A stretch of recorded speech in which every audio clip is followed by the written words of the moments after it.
Rivers State Governor Wike has berated the federal government for failing to release her counterpart fund of 60 billion naira for the execution of the Bonny-Bodo route project. Speaking when he granted audience to the management of the Nigerian liquefied natural gas at the Government House Port Harcourt on Wednesday, Governor Wike said that the inability of the federal government to treat all sections of the country fairly is generating tension. It's unfortunate, and that is why I have told people, when you intentionally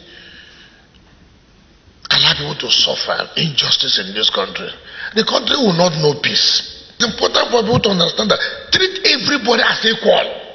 He said that Bonny and the adjoining towns produce a great percentage of the country's wealth, yet they have been denied quality road infrastructure. You take the gas here for Nigeria to survive. The ordinary partake in developing that area. It becomes a problem. I'm not against anybody fighting insurgency. It was easy to access $1 billion from the excess crude money. But it became difficult.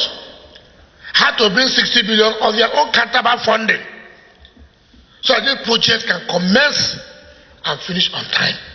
The governor stated that the recourse to the piecemeal annual budgeting process will stall the project.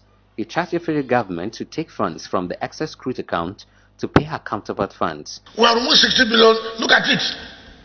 You bring your own. So these people, Nigeria people, will know that really we are interested in the development of that area. He said the federal government did same thing on the Ogoni cleanup, which has been abandoned. He said by March, the federal government is likely to start propaganda on that project. They are cleaning. This is the election year now. By April, they'll be here. The formally so the people who have done 30% of the cleaning because election is 2019. The governor charged the NLNG to improve her corporate social responsibility to her host communities. He said such investment should also accommodate Omoku and Kalabari communities which supply gas to Bonny.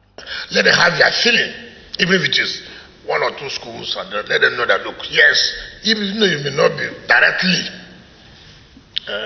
the company being directly there, but it is from there you survive. And also in the Kalabari area, part of the gas, so they should also have the impact of LNG. It's very, very key.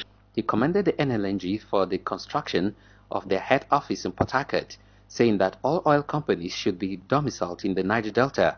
For making efforts to make sure that Train 7 starts, of course, that will also lead to more employment of our people. I want to commend you for that.